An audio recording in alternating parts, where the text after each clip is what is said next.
Hey, welcome everybody. Yes, I know I have not yet found music for my opener yet. I have not been using the opener because every time I do, I get a content ID match, and you know what? They just say you can't monetize this. Not that it's worth anything, anyways, because I don't make a lot off the monetization, to say the least. But anyways, I still like to have some kind of music so people don't go, "I didn't hear anything. I told it full blast, and all of a sudden I hear you start talking." I understand it, but I like the graphics. But anyways, hey, welcome to Ask a Philosopher. Normally I have Nick Suter on, as you guys know, but he is not feeling well right now. And so I've got a substitute. I got an improved maybe version, I think. I have Dr. Josh and I hope it's pronounced Rasmussen. I never really That's pronounced it correct. You before. got Okay. it. And I've known Dr. Rasmussen for some time on Facebook. Our paths have crossed, but I've been trying to get him on for several months, and finally it just kind of worked out. With you had some time, you had about an hour to do this, and I appreciate it. So what I figured we'll basically do is we'll talk about some cool stuff like epistemology and logic, and then maybe people could ask some questions. But for first of all, for people that don't know you, who are you again? New show. Who dis? It turns out that I'm a person, You and exist. I have a beautiful wife. She happens to be the most beautiful, objectively, woman in the world. So I don't know what you guys think about that. I'm all Uh, for objective beauty. I'm okay with that. As long as I'm a she's professor of philosophy. I specialize in fundamental ontology and the philosophy of mind. So these are kind of my areas. And I would say, kind of even more than that, I just am deeply curious to understand things. So I'm just like always seeking to understand like what's the nature of relationships, like what is money, like how does that work, and but for my career I focus on existence and minds. So that's it. somebody said I got a little echo here, so let me see if I can fix that real quick. Okay. One sec. I know where the problem lies. I Okay. didn't mute you on the NEI source.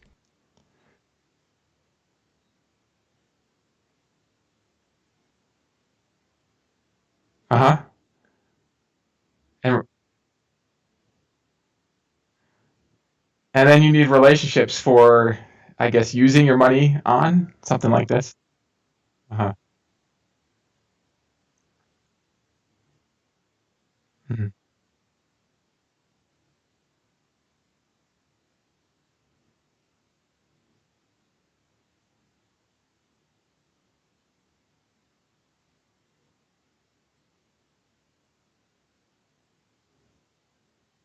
Uh-huh.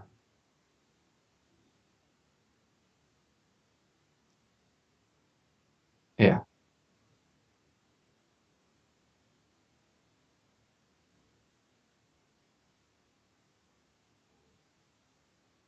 Oh, that would be fun. Yeah.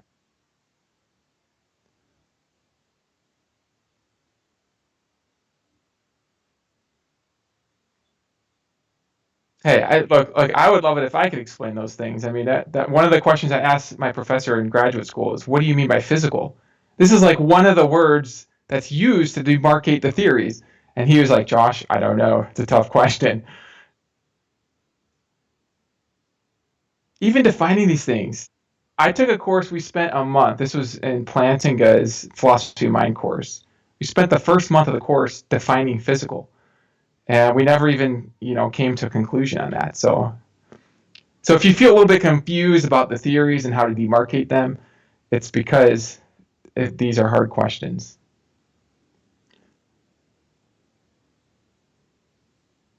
Oh, I'm sorry. I muted myself. Now you guys, they heard you, by the way. But Okay, this is why, by the way, this is why I have a live chat. They keep me on my toes about this kind of stuff. good. And I normally have a producer. I bullinator do some of our producing, so I don't have these problems. So let me make sure I've got all the audio right. NDI. There we go. Now it is no So echo. I now our fixed it. plane is officially off the ground. Yes, we Good. are real All good going. right. So for the outside chat, I was asking him about philosophy of mind because it's one of my more difficult subjects about dealing with non-physical reductionism and Mhm. physicalism and what is a substance dualist and what is a ephemerist. I don't even know half these things mean. But anyways, yeah, they let me know it's good. All right, so perfect. So let's dive into like a couple things with epistemology because that's Mhm. actually something that I enjoy. Yeah. And I have some questions maybe, and then maybe people can ask some questions too because uh, I don't know if you ever looked at some of my arguments, but No. I have some arguments about epistemology dealing with Okay. atheism and theism, and Okay. the atheist community is not too thrilled with them because they haven't really been able to assail them. Hmm. I believe that any argument is kind of assailable in some ways, Well, right? I'm going to help the atheist community today. I'm going to try to assail Awesome. your arguments. I would love this, right? Because he's a theologian, and so he would want to. He's going to try to help the atheists out here. So one of my arguments is this: is that I know this is going to probably everybody's going to turn out right now, but one of my arguments deals with the usage of the term weak atheism for atheism. Uh-huh. Okay, which again, stipulative terms are fine. I don't think words have any intrinsic meaning. I think anybody could use any types of terminology they want. However, I think there's some baggage that goes along with some of these terminological things. Hmm. And so my argument is very simple without breaking down all the logic stuff because it's really long, but is that if somebody uses weak atheism for atheism, they can use weak theism for theism, or it's special pleading.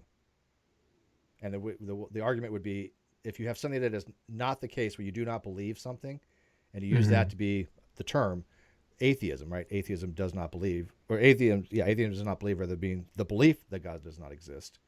A theist could do the exact same thing and say, well, theist is no longer somebody who believes in God, but it is the position that they do not believe that God does not exist. If you do not allow a theist to do that, not that they would, you're a theist. Hmm. And you as a theist would hold that you want to believe there's a God because God kind of commands you to do such a thing. But Hmm. you could, in theory, say, well, anybody who doesn't believe that there are no gods is a theist. Could you not? Hmm. Yeah, so Steve, so maybe we could demarcate the views this way. So Michael Martin in his book Atheism: A Philosophical Justification, he distinguishes strong atheism from weak atheism. So strong atheism would be the assertion that there is no God, and then weak atheism would be the weaker belief, or I should say, lack of belief in any gods. And then you're pointing out that by symmetry, you could then have, let's say, strong theism, which is the belief that God exists, and then weak theism would be the lack of belief that no God exists. And I take it that your thought is that most atheists would be unhappy with a theist joining the weak atheists. Well, let's see, because a theist is not going to lack belief in God. A theist is going to have the belief that God Yeah, they're exists. going to lack a belief that God does not exist. Yeah, but Right. they'll also lack the Yeah, belief that God does my not logical exist. proof actually, it is structured as a modus ponens type logical proof, but it actually Uh-huh. it's basically logically that weak theism is the same as weak atheism, which is the same There's as symmetry. Gnosticism. There's a symmetry. Yeah, There's not a direct equivalence because there's some epistemic right. issues, but logically speaking, a weak atheist that doesn't hold to the position that there are no gods is indistinguishable logically from somebody who just suspends judgment. Because as an agnostic, which I am, I don't have a position on the proposition either way. So logically, I do not believe that P is true, and I do not believe that not P is true. So what So do you think, Steve, what do you think about just having a kind of umbrella view, which we could call atheism, which then includes agnosticism as a subgroup? yeah, So atheism will include agnosticism, which is a lack of belief that God exists and lack of belief that God does not exist. Um, and then weak atheism is just a species of atheism. yeah, the atheists will argue that, and there's some problems I have with that with category errors. One is no logical entailment for it.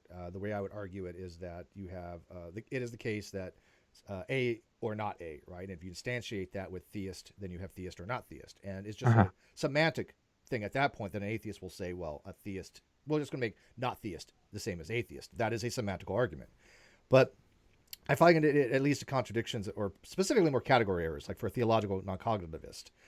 To shoehorn a theological non-cognitivist who is a non-believer Hmm. into the category of atheist defeats the entire purpose of being a theological non-cognitivist. It nullifies their position. It is a category issue because a theological non-cognitivist will say, hey, atheism, theism, these are all useless sets. These are meaningless sets that Uh-huh. contain, that they're not even sets. They can't even contain anything, right? So what, yeah, what is the purpose? I mean, this is kind of what I think about is I like how you put that in terms of purpose because the way you started this off is like people can define her terms however they want, right? So if I just want to say that, look, I don't believe in any God, and I want to just call myself an atheist, and what's wrong with that? I mean, I don't know. Maybe this is going to lead into the epistemological issue, but I guess I'm not really seeing like what's wrong with just using the word They atheism. do for political reasons, and I there's no problem with using the word. It's a word, Uh-huh. but I argue if you do so, you still have to accept certain baggage that goes along with it, such as there being an existing category error, and allowing the theist to do the same thing by saying, well, hey, if you're going to call, if I, like example, The symmetry, right? well, yeah, mirroring symmetry. Yeah. If somebody calls me an atheist because I'm agnostic, they can actually call me a theist for the same reason, by use of symmetry. And so I'm an atheist and I'm a theist and I'm agnostic all at the same time. It just seems to be counterproductive to what we mean by these terms in type of an ontological discussion about the existence of God.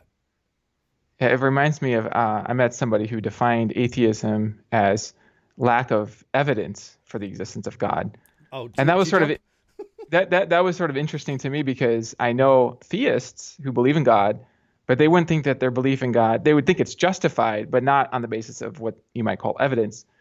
And then you also have atheists lots of atheists I know, who think there is evidence for the existence of God, but they think God does not exist. So Was that T jump that you were talking with? that's an example, yeah, of Yeah. somebody who would Yeah, define it that I way. was supposed to go to LA to have a debate with him. Uh-huh. There was the Vosh. I don't know if you know these people, but Vosh and Destiny. They had a pretty big debate. And then prior to that, or was it after, they had Matt Dillahunty and Dr. Todd Wood. But I was supposed to go down there and I was going to have a debate with T Jump on that very issue, because I argued the exact same thing that you just said. I was like, the justificatory conditions for being atheist is not anything that I've ever heard any actual atheist tell me, because that's irrelevant to the ontology, right? There are reasons why they hold something to be the case. Mm-hmm. Who cares? I know atheists that say, yeah, there are reasons to believe in God. I don't, or I believe that God doesn't exist. But merely having the position that atheism is the position that there are no reasons to believe in God is, to me, self-refuting. It seems to have absolutely no value in a discussion to try to define something that way, right? Uh-huh. Yeah. Well, I mean, I guess it does come back to purpose, right? I mean, and I think that what you said, that if you're a weak atheist, then by symmetry, you should allow the weak theist. That seems okay, but maybe the problem is if you're not going to allow that. And so I think what I see you doing is like, let's play a fair game. It's like you want the rules to sort of be fair. You don't want people sort of lowering the burden of proof by just saying, hey, I just lack belief in God. But really, they actually think God doesn't exist. Because if you're an agnostic, right, how are you separating yourself from the atheist who thinks God does not exist? And so that's cool. Yeah, I we're not think the same that's species, helpful. right? I'm not in the same species as somebody who actually holds the belief that there are no gods, right? It's a different category altogether. Uh-huh. And so, But you are in the same species as somebody who is either agnostic or what Martin calls a strong atheist. yeah, I've read Martin. I've read his Sure. books. And by the way, he did Yeah. promote negative atheism, but he also agreed that negative atheism still required some kind of justificatory reasons for it. And by the way, that was another argument that I had, that I put on my blog, that atheists went nuts over. They're like, we don't have a burden of proof. And yet they do. And I also argue that even in the negative case, even if you do not believe, if you withhold affirmation or denial of a proposition, you have a burden of proof, which is synonymous in epistemology for me to be burden of justification, to why you didn't affirm or deny. And I think that's a condition of rationality. And my argument was something along the lines of, if I say that I exist and an atheist says, well, I don't believe you, Steve, that's going to be something we consider to be something irrational, right? I mean, why would you not believe it would be the case that I exist without giving any reasons for that? You might have reasons, and maybe you can justify it. But just by saying, I do not believe that you exist, we as a society has deemed that as something to be an irrational state of mind. Would be my argument. Does it make sense? You're kind of. Yeah, you were kind of choppy there on my screen. But real quick, I was going to say this is maybe a nice segue back to epistemology, because I think what you're really doing is, at least what I see you doing, is that you're kind of helping us to kind of think about, okay, what's our burden of proof? How can we be rational? And, how can we really make progress in our inquiries? And this is kind of what I was even just thinking we could talk about. I mean, you can lead the conversation, but just like, how can you be more powerful in your knowing of things? And how can you avoid errors? I would love to travel down that rabbit hole. How can you get more true beliefs and avoid errors? What are the principles for doing that? Let's do that real quick. I should point out that Dr. Richard Carey wrote a blog on my argument, and he actually agrees that atheists have a burden of proof. His argument is that it's already been met, like a scientific theory has already met it. I disagree with him. I know Malpass does as well. But this argument that atheists don't have a burden of proof is really nominal. I don't know any philosopher that would ever argue otherwise. I don't know any philosopher that would actually argue they do not have a burden of proof. But the fact that they have a burden of proof, even in the negative sense, even Martin who was an advocate for negative atheism, even advocated that. Dr. Malik advocates for that, and there's some other people that advocate for it as well. So well, I want to just affirm here. I like that symmetry point that you made right at the beginning, because there is something sort of striking for a weak atheist to recognize that they are also a weak theist. Yes. I mean, that's sort of an interesting thing. I mean, unless they're not, right? I mean, you could be a weak atheist and a strong atheist. That is, you actually deny that God exists. But in that case, why not just define your atheism in terms of the stronger view? I disagree only for the fact, and this is a semantic. This is where semantics actually comes into play. That's good semantics. When I use the term weak atheist, that is somebody who actually holds merely to weak atheism and does not hold to the strong position. Right. So there's a meta epistemological thing to be had there, right? Because if not, even logically, weak atheism and agnosticism would be indistinguishable if you do not hold to the strong position. There are epistemic reasons behind it. Like a person could say, well, you know what? I'm just making the claim I do not believe. That's it. I'm just saying I don't believe. I'm not adding anything else to it, right? Me, I'm saying I don't believe one and I don't believe the other. As an agnostic, I'm suspending judgment. So there is some nuance. That's a good distinction. So that's right. Yeah. So that's when I hold to not BP, or I say I just hold to strong. Somebody holds the weak atheism. I don't want to make it so weak atheism is synonymous consistent with strong atheism, right? Because that would make no sense to have the differentiation there. Because people say, well, all weak atheists are all strong atheists are weak atheists, and subset wise logically that is the case. But epistemically, I don't hold that to be the case, because I hold that weak atheism is merely somebody who just says I do not. I got it. Okay, so there's some reasons for that. Sense. I'm not like way off base on this, right? Well, you can demarcate the terms. I mean, just strictly speaking, if I lack belief in God, it's consistent with that to also believe God doesn't exist. But I see what you mean, because if somebody's going to call themselves a weak atheist rather than a strong atheist, then that probably means you also don't you also don't believe that God doesn't exist. Correct. So a weak atheist is not identify as agnostic, I don't think, right? So even though we are both don't lack a belief or don't have a belief, it's different contextually wise what we're trying to convey. So that is my demarcation. Again, I don't see any problem with that. Nobody's ever told me, if anybody knows this stuff, has said there's a problem with that. But let's dive into what you wanted to talk about. I love that, about knowledge. Well, yeah, I think that what I see is people limit themselves to discovering things in kind of two directions. So in one direction, and I think this is what a lot of atheists are picking up on, and it's a good thing. They're seeing people kind of proceed with a kind of dogmatism, and they're not careful. They're not reflective. They're not willing to be wrong. And one of the things that you go deep in graduate school and in philosophy is all these systems of epistemology. But something that I actually feel like is sometimes left to the side, which is maybe even more important, is something more universally understandable, which is just intellectual virtues. And so, and I think that one way that people go wrong is they don't practice and exercise the intellectual virtues. And so it leads them to leaping to believe things without testing, without careful reflection. They're sort of in an echo chamber. There's the problem of confirmation bias. And so we really need skeptics, and we need people from different perspectives to sort of protect us from false beliefs. And that's the one side of it. And then the other side of it is I feel like I see a lot of people limit themselves from knowing things they could know because they work with too few tools. And these tools I'm thinking of as powers you have to know things. And one of the examples of this would be you have a power to know what you're thinking and what you're feeling, but that power isn't listed among your five senses. And so there's this question. I remember Aristotle asked this question, like, by what sense do you know that you even have senses? Like, how do you even know that you have senses? It's like, well, it's not just by those traditional five. There's this additional power, the sixth power that you have. And it's almost like it's not officially listed. People intuitively know they have that power, but it's not listed among the sort of official senses. And so I think, well, maybe you have six, but it could be spooky. And then there's another sense, a sense by which you can discern logical implications. I call this rational intuition. There could even be an aesthetic sense. We talked about discerning beauty and discriminating against that, discriminating cases of beauty and aesthetics, as well as a moral sense. And these are powers that people have. And I think people will limit themselves to only a certain set of powers. They get really good at maybe your eyes or your ears or something, but they don't use all their powers. And so they limit their power to know things. So these are kind of like two avenues, I think, where it's easy for us to fall into mistakes, either by believing too quickly and not having those intellectual virtues of humility, willing to be wrong, courage to face reality, even if it's different from what you're raised to believe, And I really think a lot of atheists that I know, like that's something that they are seeing that we need to be careful about, is to have that courage to face reality. And then on the other side, that we can actually work with all the tools, all of our powers to investigate reality.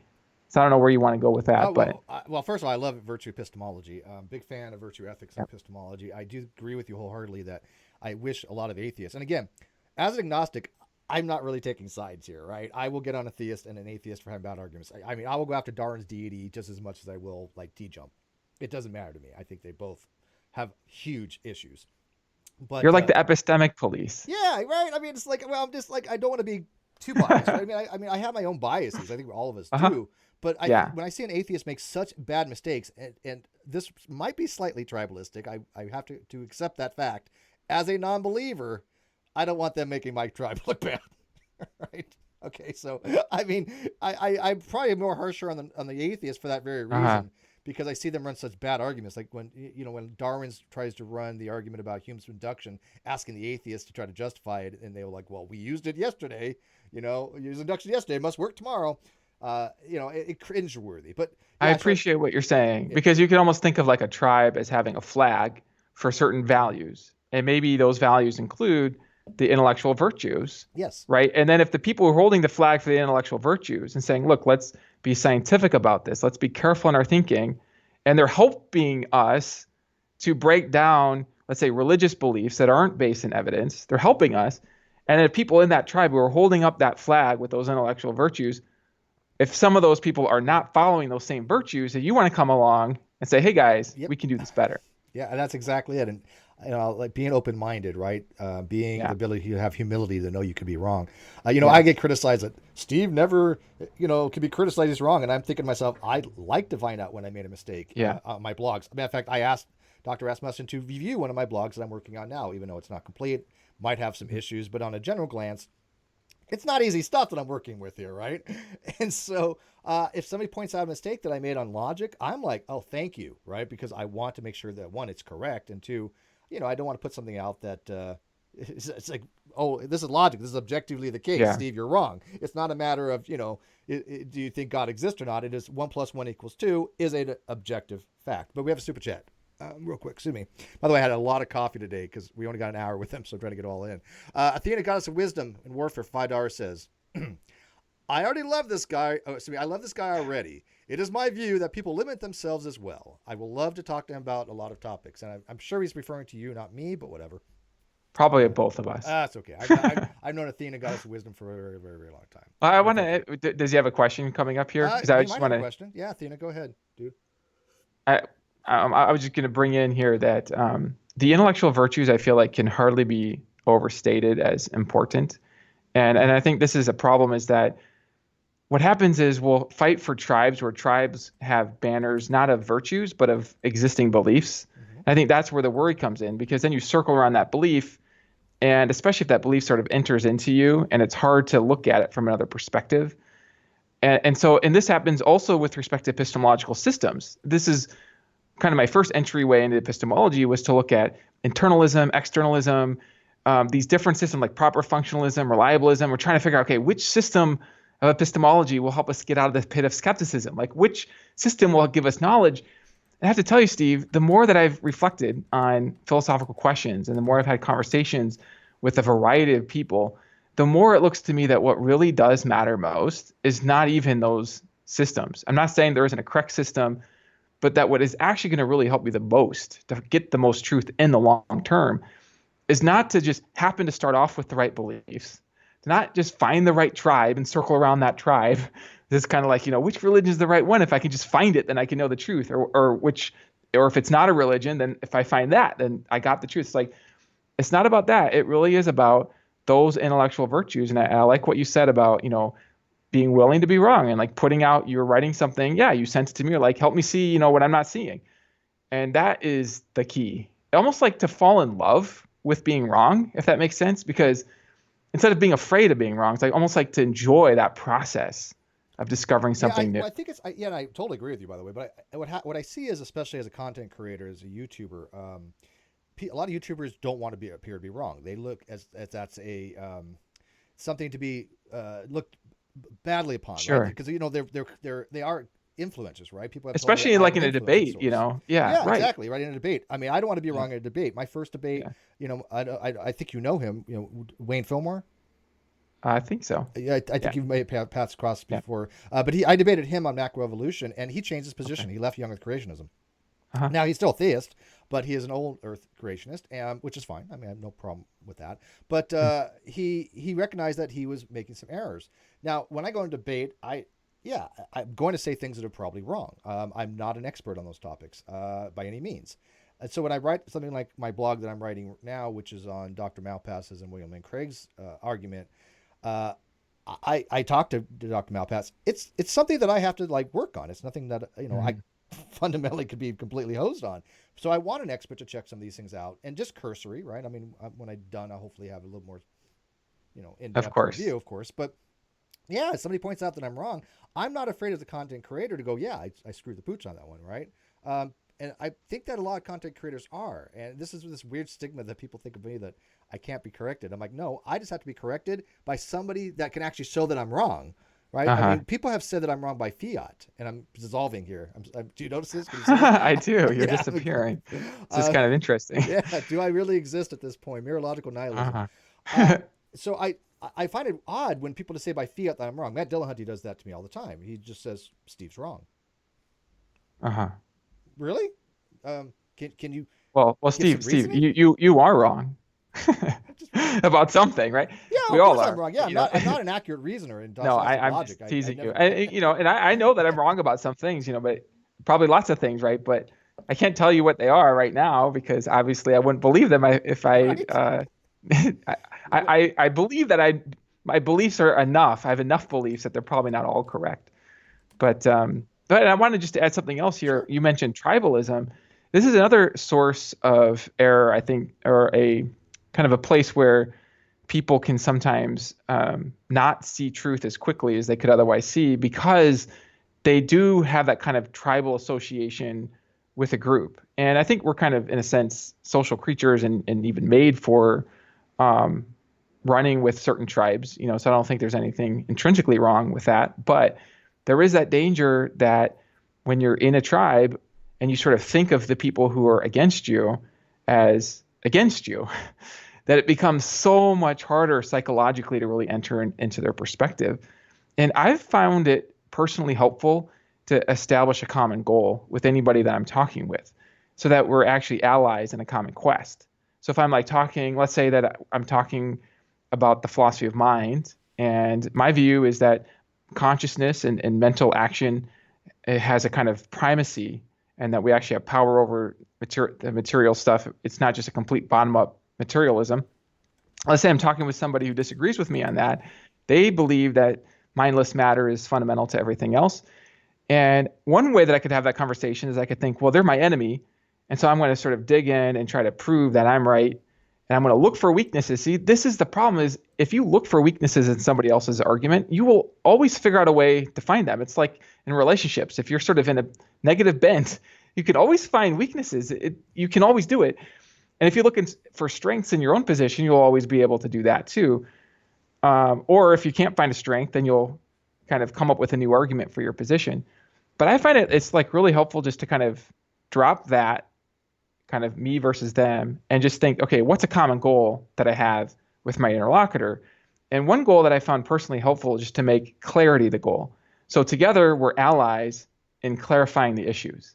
See, because now we can both win together. It's not that we win only if I win or if they win, but we're both winning because we're clarifying. So at the end of the conversation, we can say, okay, I can see how this argument doesn't work. Or even like the conversation you said with the young earth creationists, like, well, maybe in that case you did win the argument there, but I consider that a decisive you win, helped actually. clarify some problems for them, right? Yeah. And then that was helpful to them. Yeah.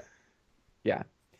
Yeah. No. And yeah, I'm definitely on board with that. You make it less adversarial, Yeah, right? because that's how truth flows. It flows through that peaceful, productive I'm so exchange. glad that you said that because I've done debates and I've moderated hundreds and hundreds of debates over the years, and I don't much care for the adversarial nature of a debate that much any longer. I like the dialectic synthesis. I've liked the ability to have a discussion with an interlocutor and, like you said, reach some commonalities to it. That is what I Yeah. prefer, and this is what the going forward.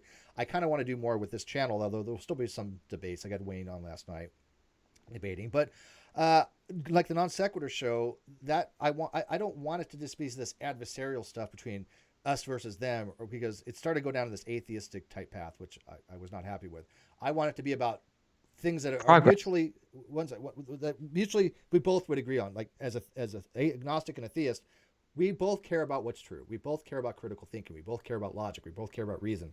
Those are the things that would be the mutual things that we work together on, if I am understanding you correctly. Yeah, and well, it's amazing how much progress you can make. I have a dialogue book with Felipe Leon, and on the internet he's known as Ex-Apologist.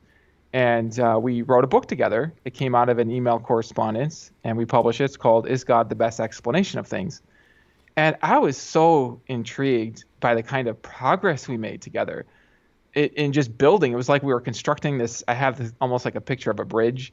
We divided the book into three parts. The first part was, is there an ultimate foundation that has necessary existence? Then is that foundation personal? And then is it good? And it was almost like through the whole book we were building this bridge together. And I learned so much from the process. And in fact, the sort of secret thing at the end of the book is I arrive at a theory that I call supreme naturalism. So I'm happy to call myself a naturalist in a broad sense of naturalism, where naturalism will include the kind of entities that well, I don't want to go all into that here, but the point is that there was a kind of synthesis at the end of the book, and we reviewed some of the things that we learned through the process. And this, I think, really can happen in the non-adversarial, like we're on the same team, let's get clarity together, let's work together. On the other hand, I do think that there's a certain kind of tension that debates can cause, that causes people to be very interested in the topic, that interest might spur a kind of depth that might be missing without that kind of tension. But I think it really helps if it's respectful, because as soon as it turns into demonization, then haven't you had this experience where it's like you're actually spending more time defending like what you meant and what you were really trying to say? And those are my worst kinds of discussions. I get bored really easy, because at that point it's just a matter of one trying to explain a lot to people that maybe aren't too familiar with the concepts, and two, it's not progressing anywhere in the conversation, right? It's not going to any end goal that I'm trying to reach. It's not clarifying the issues. It's more just clarifying whether you're rational or whether they're rational. It's like that's it's harder to explain what rational means to somebody, though. Right. True. Real quick, we have a super chat. I apologize. I'm trying to mute here. You're hearing it, but the outside, I mute when I cough. Hopefully, I missed one, but I'm trying to have some mic etiquette here. But Athena did ask one, and this is a question I was going to ask you when you were talking about your mind-body stuff or the philosophy of mind. Sure. Do you have a way to resolve the mind-body problem? So, this is interesting, even just defining what that problem is, because I think there are different parts of the problem. I mean, on one level, there's the hard problem of consciousness, which is the problem of understanding how you can even get consciousness from purely mindless non-consciousness. Right. Or we talked about rationality.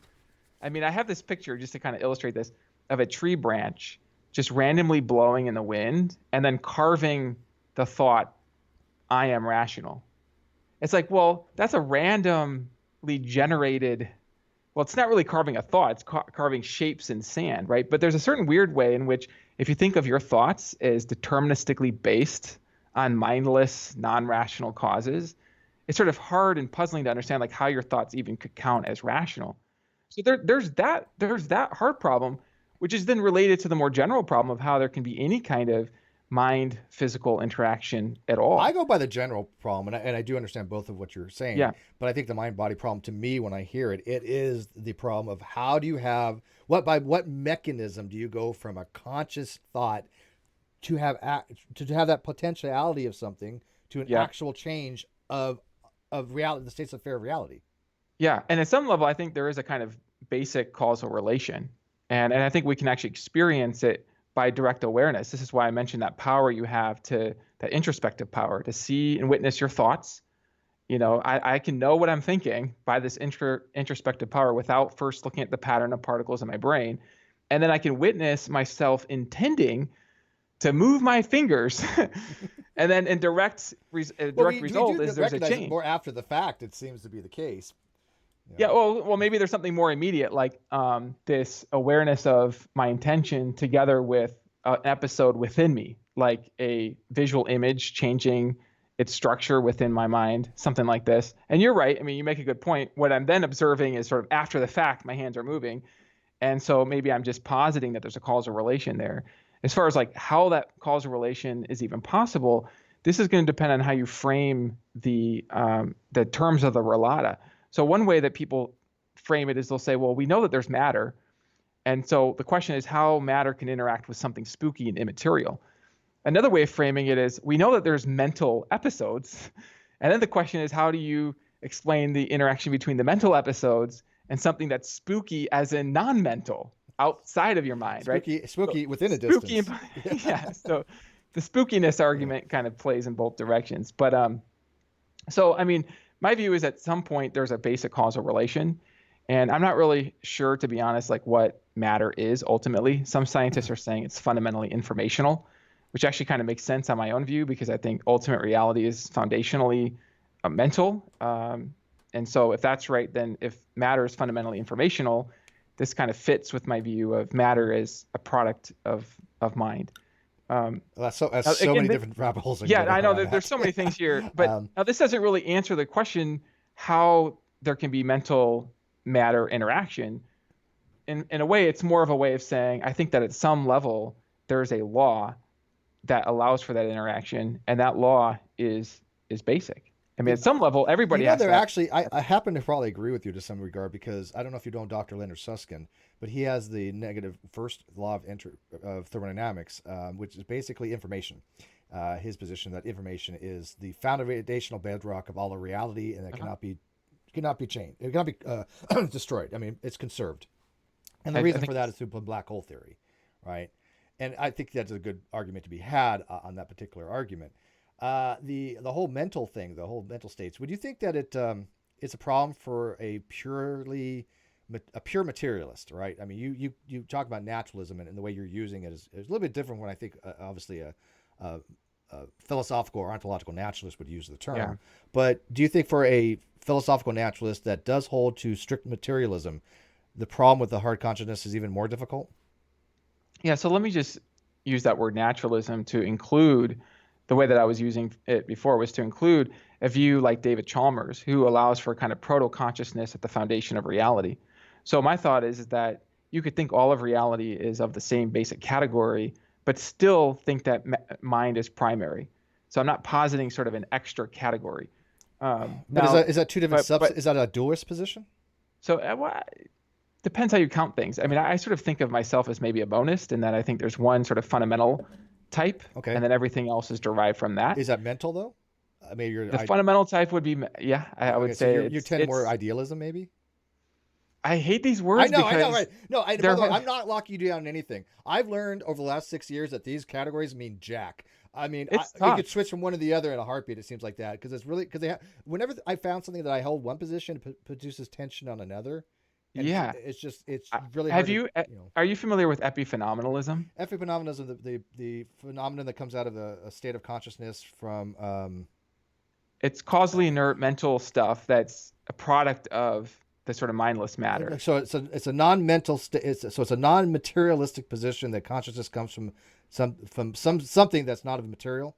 Well, so I want to kind of flip it actually. So epiphenomenalism would be that there's material stuff like brains and particles operating in a brain that produces mental stuff. Yep. And the mental stuff doesn't have its kind of own causal powers. It's kind of like foam on an ocean wave. It's like the wave is moving the foam, but the foam doesn't move the wave. And so this is a metaphor for the foam is the consciousness and the wave is the unconscious. That's epiphenomenalism. And then it's almost like I want to flip it, and I want to have in my view, a kind of consciousness materialism or something where but the consciousness is primary, and that the physical stuff grows. And there's some interesting recent scientific stuff. Reductionism or something.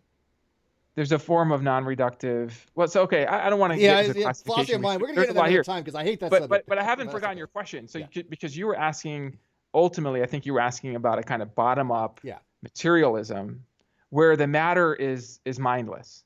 Okay, so this is a purely mindless materialism, and then from this mindless matter arises consciousness later in the scene. And it's very interesting, actually, Steve. I recently co-authored a paper that just came out called "How to Build a Thought." Some of your audience might be interested in this, but my co-author and we actually came up with some axioms of thoughts, such as that thoughts can be about anything. It was kind of one of our principal axioms, and that you can distinguish thoughts by what they're about. And we were able to deduce, using Cantor's theorem together with these axioms, that thoughts are not able to be deterministically made from mindless matter. And we deduced it, a theorem. It's like a 20-step, it's a very long, rigorous argument. And what we do is we basically present this as an invitation then to either accept the conclusion or to reject one of the axioms or one of these principles of thoughts. And we show how every response to the proof leads to something very interesting that was otherwise unforeseen. How would that be? Okay, so how would like soft determinism or compatibilism be worked into that? Because by the way, I'm not an indeterminist. I don't think even libertarian free will makes any sense to me, and I don't know if you hold it indeterminism, but I don't think that indeterminism is the case. Only because I think that given the exact same conditions, in some kind of cerebus paribus, everything's being equal, a person's going to change. It's consistent. I hear your question. Yeah. So we allow for determinism, because it could be that your actions are determined by your mental states, right? And they count as free if they're sufficiently a result of your mental states or something like this. And there's different stories we could tell. Yeah, that's how I generally view it. Again, I'm not locked in anything. That just I will say, my view is actually kind of surprisingly open on this too, in the sense that I'll actually allow that free. It's not like it's up to me to allow this, right? But in my own he thinking, speaks for all philosophy, by the way, guys. Just I'll allow you to believe this if you know. He's so good to us. I'm like trying to introspect the structures of my own mind and thinking like, okay, what it could be rational given my current set of data right now. And it seems like my recent view would be that you can be a free agent, and that is compatible with indeterminism, but it doesn't follow that indeterminism is true. Correct. Okay. And I will allow in my own mind for a certain amount of freedom, a certain kind of freedom that's compatible with determinism as well. And this argument that we gave about thoughts, how to build a thought, is I think one entails the other, though, wouldn't it be? I mean, if you have indeterminacy, doesn't that seem to entail that you have some kind of free will? But free will doesn't seem to determine. I don't know. I'm trying to think which way the you could have randomness, Steve. You can have this is one of the objections to libertarian yeah. freedom, right? You can have it's indeterministic but random. Right. Yeah. So who knows what we're thinking? Didn't you enjoy that? You proposed something, and I said you were wrong, and you're like, yeah. See, wasn't that fun? Well, yeah, that's why you take pause and go, yeah, okay. And I like those moments. It's rare when I get them, by the way, because I don't have a lot of interlocutors that are well versed in these topics, and so I like when I do, and I go, yeah, okay, let me change my position on that. This is how I get better at having these discussions, because I'm thinking, yeah, maybe this is not such a great way to go down this path. And what you do is you back up and you try another one. Mm-hmm. You back up and and that's how you progress, I think. And I think a lot of people are afraid to do that, by the way.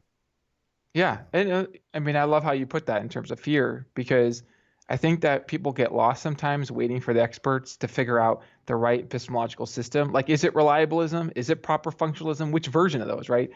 But everybody relates to their own feeling of insecurity, and everybody knows what it feels like to decide to be a little more courageous and face something. Actually read that article that has a title against what you believe, and you're going to look at it not just to criticize it, but to really understand it.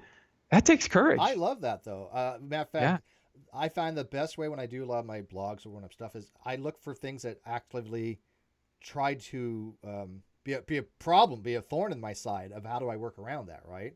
I have to recognize there's certain defeaters possibly that maybe I can work around, or certain arguments that are good points to be made that I have to try to incorporate. But I do think that, by the way, reliabilism, I do hold to Dr. Linda Zebesky's thing on the swamping problem, and the fact that I don't find reliabilism to be that best method for knowledge, mainly because her argument for the espresso I agree maker. with you. If a cup of coffee that's made by an espresso maker that's not reliable as opposed to one that is, tastes just as good. And I think she has some points there. That's something value added to knowledge based upon reliabilism. Which, by the way, I thought we were going to be talking. We said we were going to talk about epistemology. We ended up talking more about theory of mind, which is quite all right. But Yeah. Well, and I think that this is okay because these intellectual virtues also that we're kind of weaving into this, I mean, I just have to tell you, I think that these really do matter more than kind of figuring out the right system. And I join you. I think reliabilism, it's got problems. What is your view, your epistemological view? So I try to. I don't want to get locked down. Have you ever noticed with Malpass, who I love Dr. Malpass, probably the smartest guy I've ever met in my life. You notice something with him though. He tries not to label himself too much. Mm-hmm. He doesn't like to actually have lockdown stuff, and I understand why he does that now. But I tend to, right?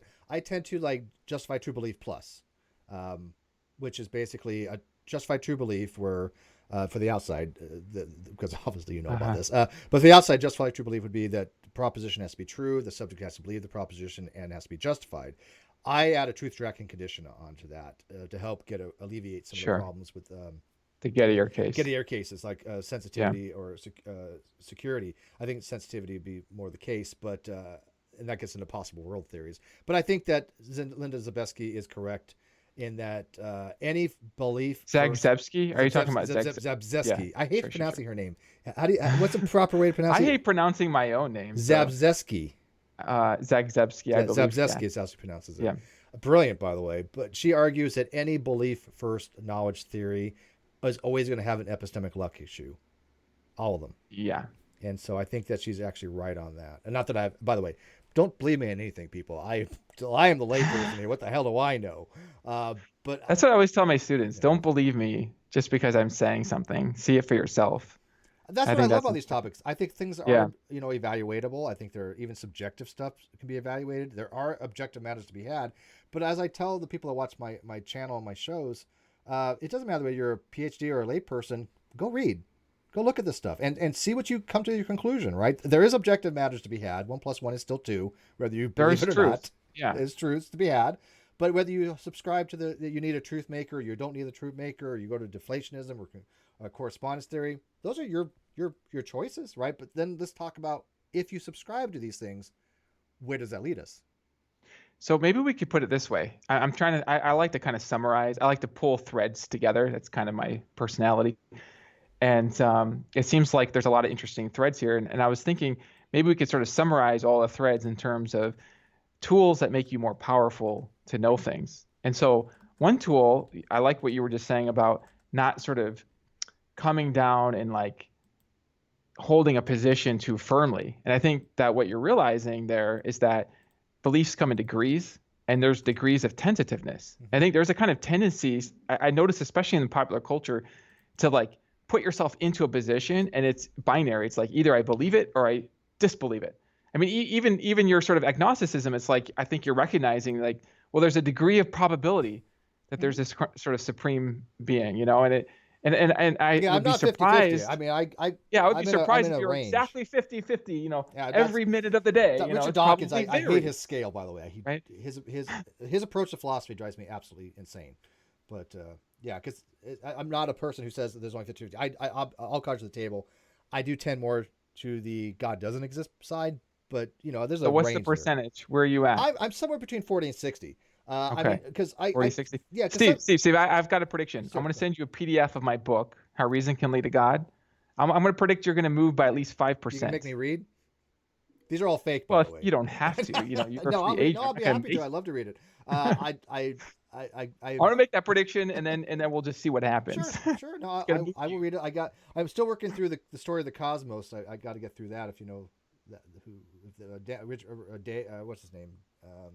I have it right here. One sec. So while you're getting that, so one tool is to recognize degrees of belief. Another tool includes a whole package of intellectual virtues. So being willing to be wrong, having the courage to face reality, looking outside your tribe. It's like you can have like this toolkit of things that just make you more powerful to learn more and to grow, and to build your worldview. I think that helps. Yeah, but see, that's something that all atheist, all agnostics would be beneficial Yes, in the learn. yes. This is I, like I'm Daniel really glad Ray, you. if you know that book. He's worked with Dr. Silverman, I think her name is. She's an astrophysicist, but he signed it. And everything I got, all these books I got are all signed and stuff. Awesome. Like from this was an event that I went to. I did a thing on epistemology, and cool. Anyways, Yeah, he's from that group. no, I feel like this is very good. I'm appreciating being on your show and having a conversation like this, because one of the things I think that can happen in these sort of idea based conversations is that you have representers of sides. So it's like I've developed certain viewpoints, and so then I represent those viewpoints, and then you kind of get known for those viewpoints. Yeah. But something that I really care about, and I almost feel like it's kind of a personal mission, is like to not be a representer or defender of like one position, but more to be an empowerer of people to build out their view of the world. Yeah, I love that. I just think more truth will flow to more minds that way. And so, and I think that it's in the context of complex conversations that you exercise those instruments and those tools. And it's ironic because that's some of the most pushback I get from the atheist community.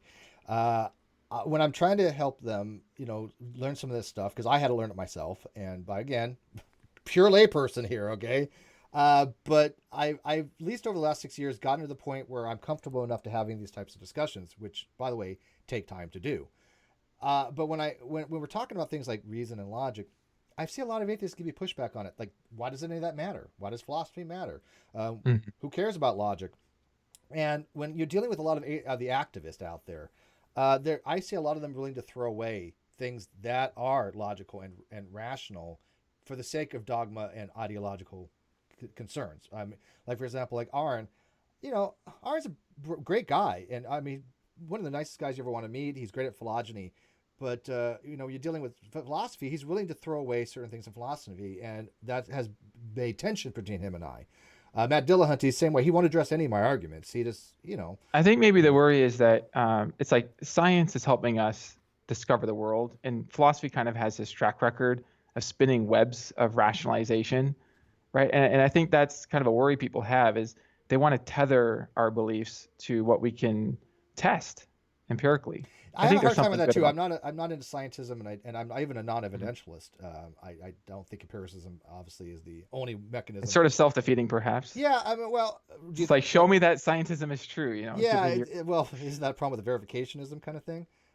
Yeah. So I think that there's a combination to be had between empiricism and rationalism. But I also hold that this position where, I'm only going to believe something if you can empirically show it or evidence, I don't think is consistent with what it means to be rational to hold a belief, right? I think there are pragmatic and prudential ways to hold a belief and justify it. I think that great evidence is fine in science. Don't get me wrong. I love my science. And yes, if you want to show that your hypothesis is correct, do your experimentation, reject that null, and get it published, right? But when we're talking about things like God, I think Gould is right. There's a non or even just like what you're thinking about right now. It's not like there's any peer-reviewed science that's devoted to what you thought about in the last 2 minutes. No. And you have access to that knowledge, the knowledge of what you just thought about, in a way that nobody else does. So this is another way in which I think people limit themselves. They sort of wait for the experts to figure it out, and they don't even see their own powers to see. Oh, I get that. Like I said, people have said, well, hey, Steve, is your stuff published? No. Does it matter? It's still an argument. I think what happens is there are some people, they look more to authorities to kind of help them know what to think. They're not necessarily leaders, and that's okay. Not everybody needs to be a leader in ideas. Sort of like my car, when it breaks down, I send it to the car mechanic. I'm glad I don't have to figure that out. Somebody else will do it. But I know exactly what you're talking about, Steve. I've had these conversations where I would be talking about evidence, and they would cite an authority, and then I would go to that authority, and I would say, hey, but wait a minute. Their argument actually relies on this premise, which wasn't supported. And then their response is to then either talk about how that authority is trustworthy, and so therefore they still believe the authority, or to talk about why some other authority is not trustworthy.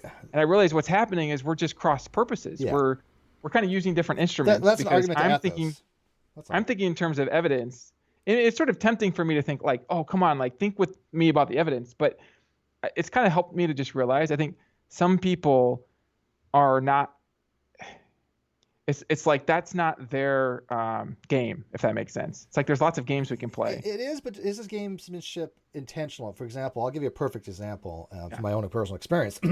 Somebody like Matt, who again, I have a lot of respect for Matt, whether he believes it or not. I think he's done great for the atheist community.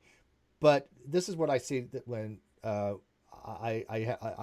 when he has mentioned me before, because he's talked about me for certain things, he'll say something along the lines of like, Steve will appeal to authority, therefore he is right, is my argument. And I would never say such a thing. That's a complete misuse of appeal to authority, right? Just because an authority's right does not make me right. I would never argue such a thing. That's a straight up appeal to authority fallacy.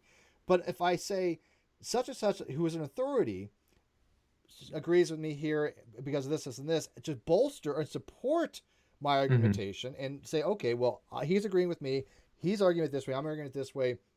You're saying both of us is wrong. What is it that we're wrong about? I'm not saying that I'm right about it, but when I legit have like every single person who's an expert in the field has, agreed with me, how is that any different than like science? If I say to you, evolution is a scientific confirmed theory, it is true, it exists, and I cite 99.9% of the entire scientific population agrees with me, that's not a scientific fallacy, right? I mean, I'm not saying that evolution is true because they said this. What I'm saying is there's so much support for the position. And so I cite all these people, and Matt just that's good. Yeah, you can think of testimony as a transmitter of knowledge. And so there are people who do the original experiments, but the only way we get the knowledge that they had is if they transmit it through publications. And so the only way we can get that knowledge is through appeal to authority. But do you see do you agree see the difference with what Matt does? Matt changes what I say by, hey, I'm using this to support my argument, to, oh, Steve thinks he's right because he has PhDs agree with him. That's a silly argument. I would never make such a mistake like that. Well, I'm not going to moderate your conversation with him, but because I'm sure you can handle that. But you know what? I do okay nowadays. I'm pretty. He calls me smug, and there's another thing. It's like really clarify for people the difference between smug and somebody who's at least confident enough. I was never like this before. I got to tell you straight out. 7 years ago, I thought philosophy was worthless. I was that guy, right? That guy that I argue against now, because I didn't appreciate it much. And then I had a friend of mine who was a very young 26-year-old PhD in philosophy that would just kick my butt all the time. Just annihilate me, and I got kind of sick of it, right? 6-8 years ago. And so that, and joining the internet and learning about philosophy, I realized how powerful a tool it can actually be, and how much it does get you to be somebody who is a better critical thinker, somebody who appreciates what truth actually is. Because how many days and weeks and months could you spend probably just talking about that one word, truth? Oh yeah. Well, my first book was on truth. That was the whole book was devoted to that.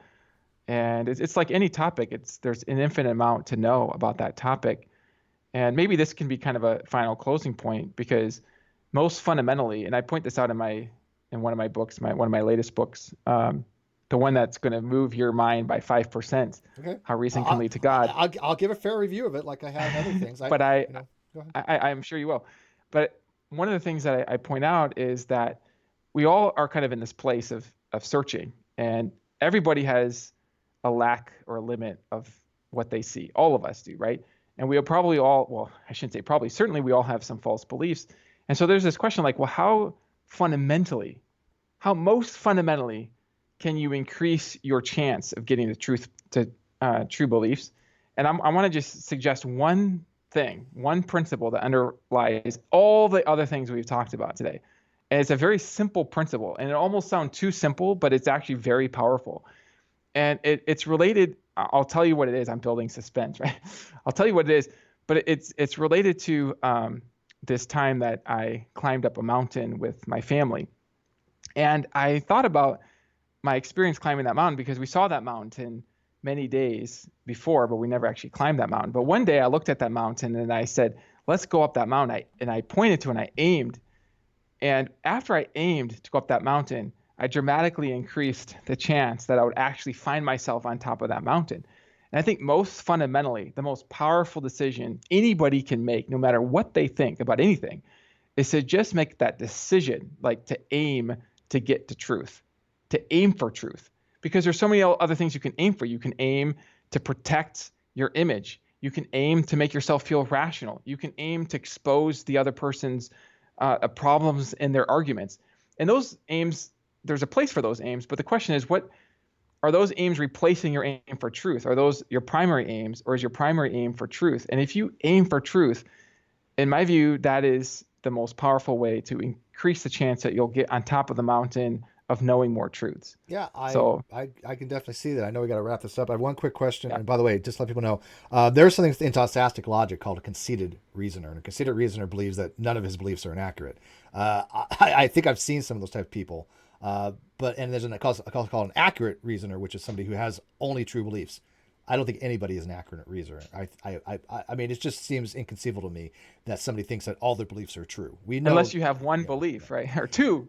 You believe that 2 + 2 = 4, and then you believe all your beliefs are true, and that's it. You don't have any other beliefs. That's the other way you can avoid false beliefs, is not have the courage to actually investigate things and increase your beliefs, your belief pile. As well, yeah. I mean, start with the belief that you exist, and that's the only belief that you. Sure. Yeah. But okay, I agree with that. But I mean, yeah, I think most of us recognize that we probably have a lot of beliefs that we are wrong, and I think it is something to strive for truth, to recognize those things and change them, because that's what I like to do with the atheist community. That's what I do like the theist community. Yeah, I think that's important. I appreciate that. And they can do it back to me too. Look, I've had both sides say, Steve, we think you're wrong with it. Okay, just explain to me why. Don't do it by fiat. Don't do a Matt Dillahunty and say you're wrong, Steve. That doesn't get me anywhere, right? Demonstrate. One of the reasons Aaron doesn't talk to me any longer is I told him, well, if you can't show it, you don't know it, right? His tagline, because he couldn't show me that I was wrong with something. Because I probably, by the way, wasn't. But anyways, one last question, then we'll let you go. Athena, who did a super chat before, she said, or he says, Athena's actually he. Has Josh read Daniel Kahneman's work on neurology and behavioral econ? I guess he's won a Nobel Prize. Are you familiar with it? I appreciate the reference. I haven't seen that, so I'll have to check that out. Thank you. But anyways, we're going to wrap it up. Dr. Rasmussen, pleasure, man. I hope you do come back. I appreciate that. And if I could just say one thing, because I feel like I appreciate, I said that you were kind of like an epistemic police.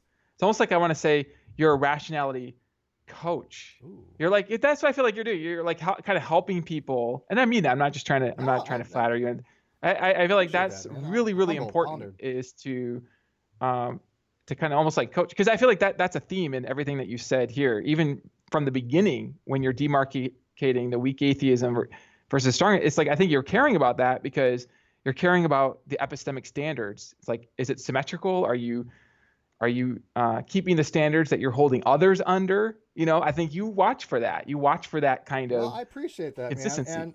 And let people know about that. Like I said, I'm involved in a lot of communities, and I mean, if people are thinking that way of me, I like that. I like to help people. I really honest. As my good friend Nick Suter says, Steve gets off on helping people, and there's a lot of truth to that.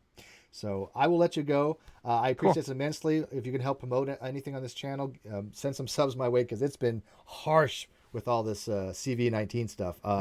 Views are down all over the place, and it's a shame, because this is an awesome discussion right here. I loved this.